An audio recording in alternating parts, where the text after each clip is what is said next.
આ ખેડૂત માત્ર એક ફળની ખેતી કરીને વર્ષે 2 કરોડ રૂપિયા કમાય છે. હા, આ કહાની છે સોલાપુરના મહેશ આસ્પેની, જેમણે કૌટુંબિક ખેતી વધારવા એગ્રીકલ્ચર ફાર્મિંગ શરૂ કર્યું. અભ્યાસ કરીને જ્યારે તે ગામ પાછા ફર્યા ત્યારે તેમણે જોયું કે સૂકો પ્રદેશ હોવા છતાં તેમનો પરિવાર એવા ફળો ઉગાડતો હતો જેમાં ખૂબ પાણીનો વપરાશ થતો હતો.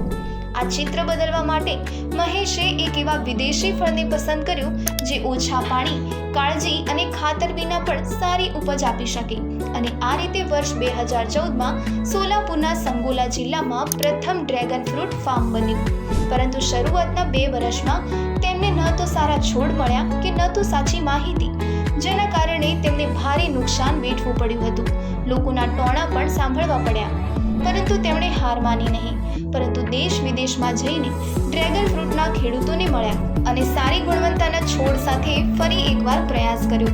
આખરે તેમની મહેનત અને વિશ્વાસનો વિજય થયો.